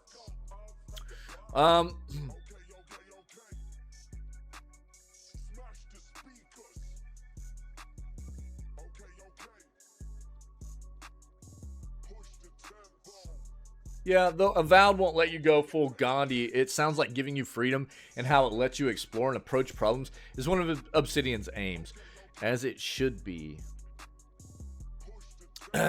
This is a game built in the, you know, same universe and everything as Pillars of Eternity, and this is very, very Pillars. You know, so if they were building a game like Avowed and not having this as an aim and approach of the gameplay, that would be a huge miss. We're not planning on one specific linear path that players are going to take through the world, Patel said, so we're trying to account for the various places they could be and the various points of interest they might find and what they might see from there. We also found, yeah, so we're gonna read about this next. This segues into the other article we have. We found that Avowed's companions won't ditch you for making the wrong choices. Okay, so let's go ahead and dive into this now. Yeah, okay, so yeah, Axel, yeah. Yeah, there are a lot of games that have been made for pacifist playthroughs and stuff. Yep, there are. Avowed's companions won't ditch you for making the wrong choices. It's not about maintaining their approval. It's about getting to know them. So let's read exactly what they're quoted as saying about this situation. And I'll give you my impressions about what this means. You'll be able to adventure with 2 companions at a time in Obsidian's upcoming RPG. Avowed, the upcoming first-person RPG from Obsidian, mixes and matches a few RPG standards in its approach to companion characters and their stories. Before we get into details, some basics. In an interview with the game director Carrie Patel and game director Gabe Paramo this week, we learned the following about Avowed's companions and party management. So here are our bullet points. We'll meet multiple companion characters throughout Avowed. Obsidian isn't revealing how many there are yet, and they will hang out at a party camp. 2 companions can come with you on adventures at a time. There are a few cases where you must include a particular companion in your party because their knowledge or expertise is relevant to the situation. Otherwise, it's up to you. Sounds like you can issue some basic orders to companions, but you won't micromanage your party in combat. There's no approval system, but conversations, may influence our companions' decisions and stories. My first thing that I'm not seeing in the bullet points here that I want to know about, and maybe we'll read it down below, is, are you still managing them as far as the RPG elements are concerned with the characters themselves? Or do they get, do they level up? Do they get skill increases? Do they learn new skills? Are you able to, and we might read this below, but this is my first thing that I'm not seeing in these bullet points that I'm interested in. These companions, are they just very default and you don't have much to do with, managing them from an RPG standpoint? Or, if so, that feels, again, as something that's going to be pretty lackluster for me as far as a game that's coming out of the world of Aora. Where Pillars was very, very party-based. Yeah, it had a lot to do with engaging with your party, controlling not just them in combat. I understand that in a first-party game like this, you're not going to be necessarily, or a first-person game like this, you're not necessarily going to have as much of a need to, you're not getting that top-down view to manage the entire battlefield, right? So it's a much harder thing to do, where you're going to be relying more on AI to control their combat stuff, and you can bark orders and stuff, right? So I'm not as worried about that. I am more worried about, how immersed I'm going to be able to be, the options I'm going to be given for how I'm able to build my companions, things like that, because that's still a huge part of the Pillars experience and what the world of Aora has always been for us Pillars fans. If that's not there, that feels bad. What was the other thing I was thinking?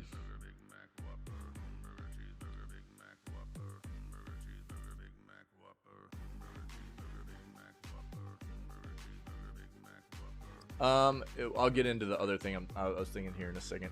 Avowed takes place in the same world as Pillars of Eternity CRPGs, but its approach to companions and party management is much more like that of a Mass Effect game or Obsidian's own Fallout New Vegas. We might rely on their help in combat, but we won't be giving them granular instructions or controlling them directly, which, again, I understand that. They have moment-to-moment gameplay combat abilities, Paramo told us. They also have, outside of combat, more environmental interaction abilities. And so you can kind of order them to do those abilities both in combat and out of combat. We don't want players feeling like they have to micromanage a party, said Patel. So certainly their abilities are there and they're very useful.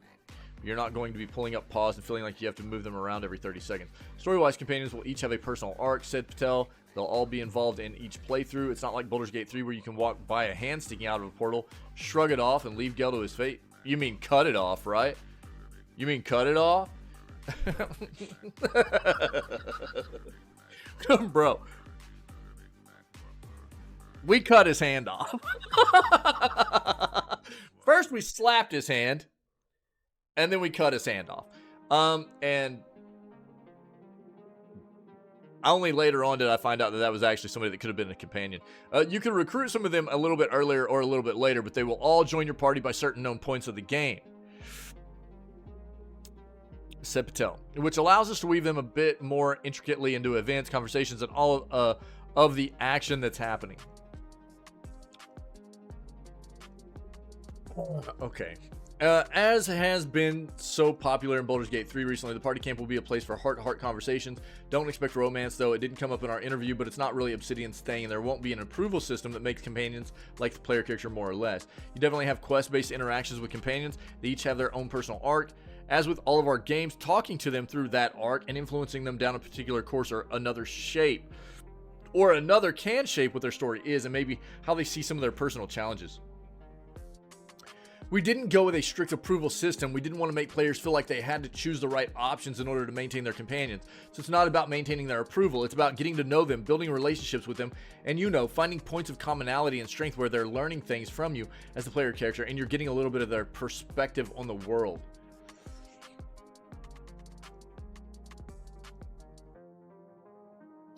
So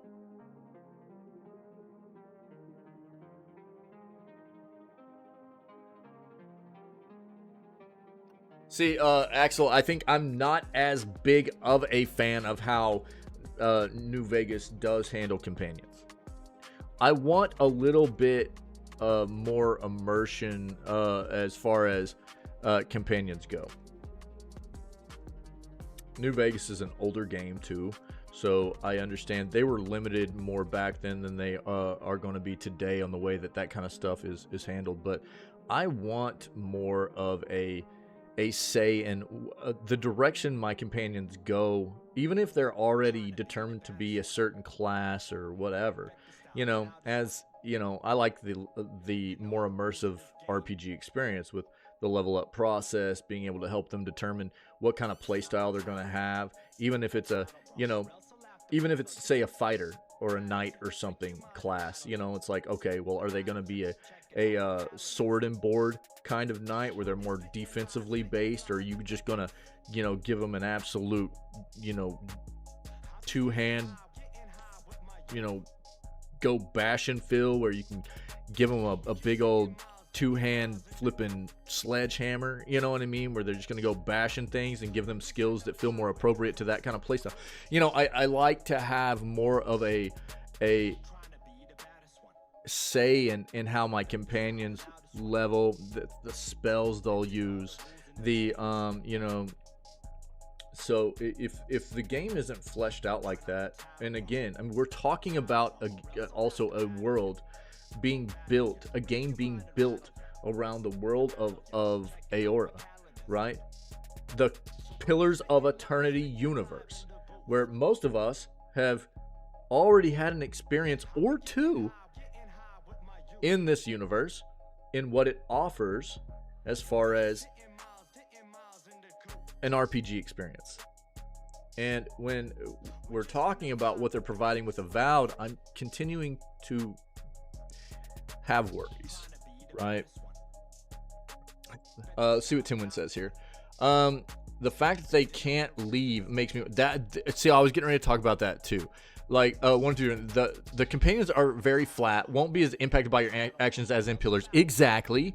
And two, that as the main character, you won't make it as extreme choices compared to PoE2, which is exactly same here. I was getting ready to touch on this. So not only that, but I prefer to have an experience where they're talking about, so this is why I have this highlighted. So, right, all will join you at certain points in the game. I am more drawn to an experience where if people aren't taking the time to search out a world, because they're promoting Avowed as this like kind of semi-open world environment where places can be missed if you don't go search out things and you don't, you know, take your time and experience what everything, you know, the world has to offer and stuff like that, right? So you know, in my opinion, what I like to see more is that you might not get all the companions if you don't take the time to search the world out, right? A lot of the games that, you know, that there'll obviously be companions that you definitely cannot miss or will not miss or whatever, but then I think having companions that you potentially could miss if you maybe don't make certain choices. You know, if you make certain choices in the game, then somebody might become your companion that maybe wouldn't have if you didn't make certain choices. And or, you know, if you don't do enough searching in the game, you might not even come across certain companions or something like that, right? I mean, those are the kinds of things that I like. I want things to be able to be missed. I don't want to know that I'm going to be able to find every companion on purpose. I don't want that. That feels too locked in. It feels too much like they're pushing me down a path on purpose, right? And as well as like what I was talking about before, like maybe I make some choices with like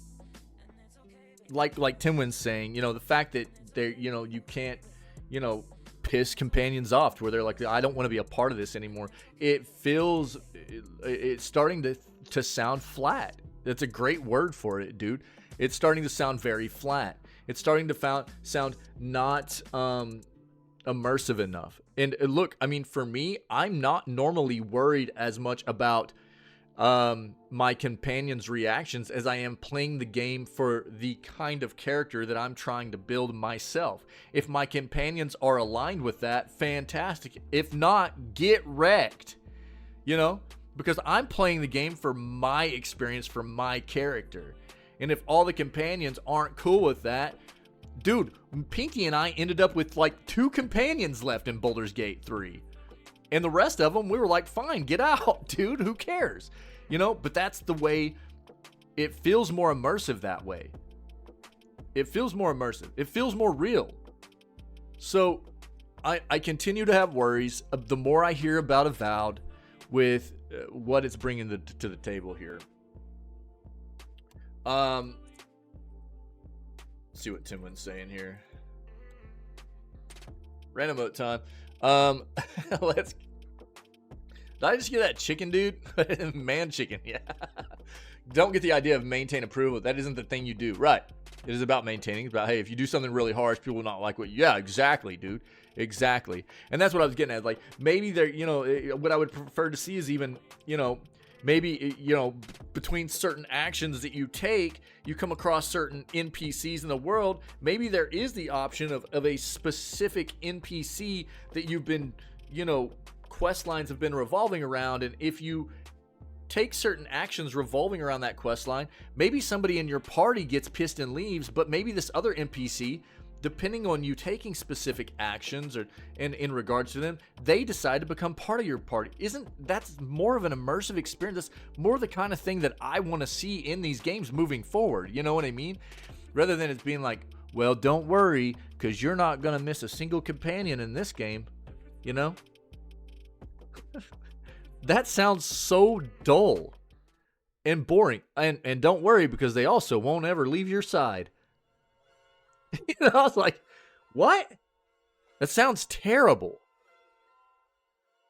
This is not the RPG experience that it sounds like I'm looking for, especially out of this world that I love so much. Again, I'll go back to the point of, I think the core of what this game will be pretty good for most people, but for anybody that's a pretty true Pillars of Eternity fan, I think that there's an amount of what we're getting here that's going to be kind of a turnoff. For me personally, a lot of what I'm hearing is not something that I want to really hear out of what this game's going to be. I just hope that whatever happens with this game is something that promotes a look at them and is a catalyst for them to take a look at creating Pillars 3. I could be wrong here. Look, we don't know yet. This game hasn't released, but a lot of what I'm hearing is concerning for me. For what I wanted this game to be and for what I'm hearing it's going to be, I have a lot of reservations about what I'm getting out of this game for what I wanted out of a game coming out of the world of Aora. I'm not seeing it, dude. I'm not seeing it. And my big hope right now is that we're going to get another flipping Pillars 3 to make up for the lack of what we're going to be getting out of Avowed, it feels like. It feels like we're being very, very restricted in comparison to what we're used to getting out of the Pillars games. That's what I would say.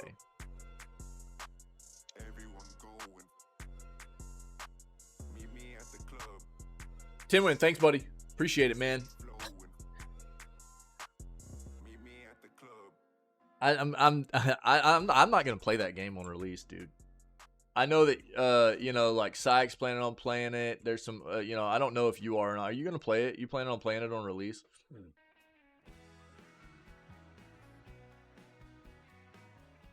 Hey, this is Wams from Future Burns, and you're I'm not. listening to the new single Radio Live with Carl Bremmel, streaming now on Spotify. Click the banner to listen and be sure to I'm just not check us out feeling it. for this fall and winter. Bird fan forever. Yeah. Yeah. All right. Word. Well, I'll probably be relying on the community to let me know how they feel about it, especially people that have, you know, significant Pillars experience and stuff. I'm not feeling it, dude. I'm just not feeling it. There's just too much. I think that's, and again, I think the gameplay is probably going to be solid. It's just too much of a turn off knowing that the game's going to be so much different than what I was wanting out of a game of Pillars, coming from Pillars, you know.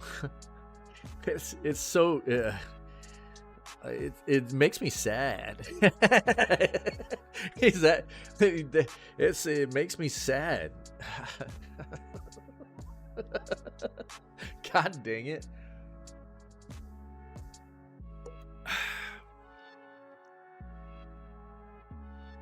Malthorn's fire. All right, let's go, dude. Last article I have. Yeah, I know. Yeah, I agree. Yep. Oh, dude. We'll see what happens, I guess. Pillars 3 win, bro.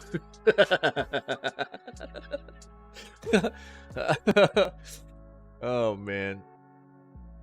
Yo, at this point, I think we'll get Pillars 3 before we get Hollow Knight 2, right? So... Tim's gonna be like, yo, OA, shut up.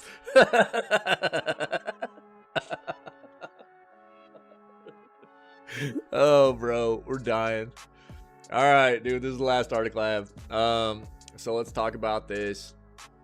This isn't really, this shouldn't be a surprise. But if anybody has anything else to add to the news segment for this morning, let me know. And in chat, we'll address it before we move on and play games for the rest of the day. Which will be Pal World. Can't wait. I was, we had yesterday off, normal day off, Wednesday. And dude, I've been jonesing for Pal World. So I'm excited to get in there and play some more. But let's talk about this. And then we'll go play games, all right? So... shout out to our buddy Ferret. He shot this to me last night. This really honestly shouldn't be a surprise. We've kind of already discussed the fact that, unofficially we all knew that Nintendo had to be in some form or fashion, taking a look at how Pal World could potentially be infringing upon their, likeness with Pokemon and stuff. And this basically just makes it official, right? So there's been a lot of speculation from the gaming community as a whole as to whether or not Nintendo will be able to go after Pal World in any aspect for likeness. And there's arguments on both sides for whether or not they will. And, I'll stick to the sentiments I've said this whole time. I think that Pal World has picked up the torch that Pokemon kind of just left sitting there for such a long time, and where Pokemon should have taken their world. They had a lot of potential a long time ago. For the longest time now, Pokemon has had this potential just sitting there to evolve their universe and their games into something more immersive, like what Pal World has done. And now that Pal World's done it, I think that Nintendo is pissed. Honestly, I think that's the biggest thing going on here. I think Nintendo's pissed. I think they're upset that they didn't do this first, and that Pal World has been so successful with it. And they're going to try to find a way to be like, wow, this is too much like our product. But really, the most they're going to have a leg to stand on here is if any of these individual pals resemble too closely any Pokemon. That's it. And I think it's going to be a case-by-case basis of looking at each individual pal. And if they are deemed by a court to be too similar, those pal models will have to be changed to be a little more unique or something. I think that's probably what this will come down to. I don't know for a fact. I'm no, legal, guru when it comes to this kind of thing. And but it's not like this is the first company to have ever come out with beasts or animals or whatever you want to call them, monsters that resemble closely to Pokemon, and it's not like Pokemon can just have a lock on this kind of gameplay element and beast. It's not like Pokemon's the only one that can come out with new creatures. That's not the way this works. So there's going to be an argument on both sides. I love seeing what Pal World has done with this. I want to see Pal World win this. I'll be honest with you. I think that, again, Pal World is doing what Pokemon should have done a long time ago. Are there some maybe more adult aspects to what Pal World's doing that Pokemon wouldn't implement? Probably so, but in large part, Pokemon, throughout the lifetime of it being a piece of entertainment, has shown that Pokemon were not just creatures to battle with. You know, their trainers, they've helped their trainers with many, you know, look at the cartoons and the movies and stuff.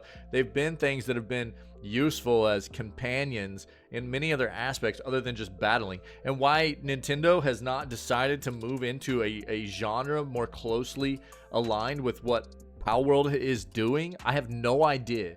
I have no idea why they didn't tap into that potential at some point, but Pal World has, and now Nintendo's pissed because Nintendo didn't do it first. But I'm glad Pal World did it. It's a fantastic game.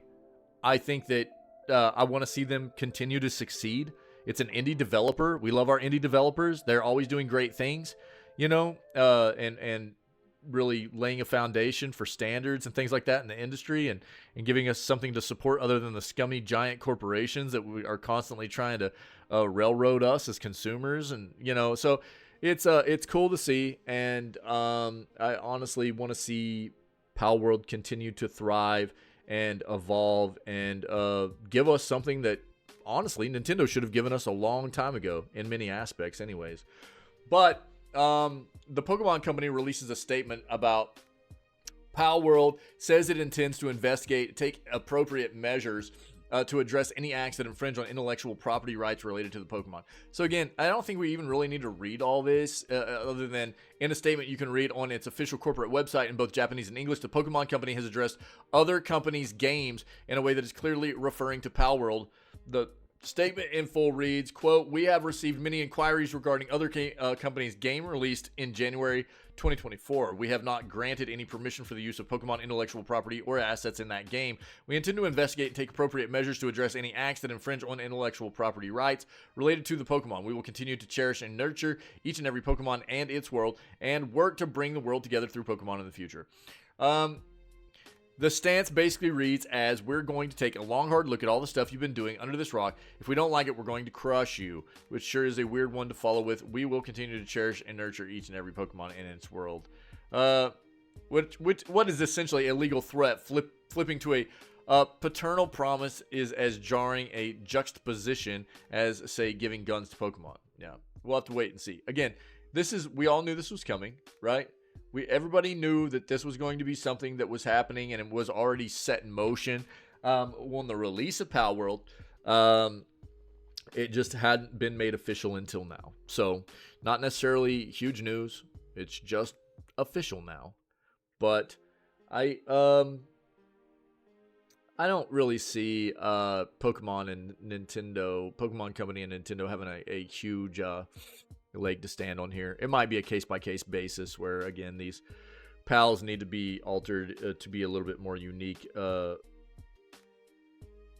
some fronts. But a lot of them look wholly unique from a lot of the Pokemon that I've ever seen. So we'll see what happens moving forward. I do want to see this game continue to thrive and do well, because what they have here in an early access game is phenomenal. It's a lot of fun. I'm so glad we started playing it when we did. They've got some rough edges. It's early access. They had way more, this game is way more popular. They've had way more people accessing this than they planned for. It's a good problem for them to have. It really is. For anybody out there upset about, anything that is going on with the servers and stuff, be patient, man. Understand that this is just an unforeseen good problem, actually, for this independent developer to have. We've covered the fact already that they've been receiving threats and stuff. That's unacceptable. Just be chill. Do your best to enjoy what the game has to offer right now. It will get better as we move forward. It's early access.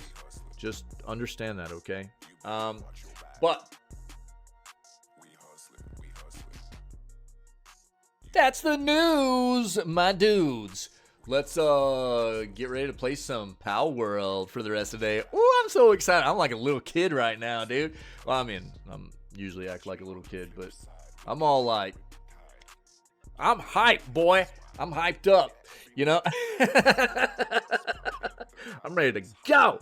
Hope everybody had a great day yesterday, and I hope your day is going well today. The weekend's almost here, man, so keep grinding. Keep on pushing, baby. The weekend will be here before you know it. To anybody that's been able to hang out this morning to view the video gaming news segment, or maybe even if you're watching this as a VOD later on either the Twitch channel or the YouTube channel, this is what we do every single day, 6 days a week. No Wednesday streams, but every other day we start off at roughly 6 a.m. CST CDT. We always begin with video gaming news. We try to stay current on what's going on in the industry, hash out a lot of these important topics and things that are going on in the world of video games before we go play games for the rest of the day. So we got an amazing community here full of just passionate people, you know, amazing gamers. We play a lot of games together. But also just people that are concerned with having a legitimate community and cultivating an atmosphere here that's very welcoming and taking care of one another, and while at the same time having a good time playing games. You know, very welcoming place and inclusive. Try to be civil about things and be void of negativity and toxicity and stuff like that. So if you can dig that, man, come be a part of what we do when we're live. We're always looking for more cool, good peoples to be a part of what we do, man. So I guess other than that, just know that all of our previous content's out there on the Twitch and YouTube channel as VODs. You can go check that stuff out too. Whether it be the news segments, video gaming playthroughs we've done, funny clips and highlights, all that stuff's out there. Other than that, man, stay healthy, stay safe, be kind. We're going to go play some Pal World for the rest of the day. I'm going to run us an outro for the news segment, but as soon as it's over, we'll start getting ready for the gameplay. You guys rock. Happy Thursday. See you in just 1 second.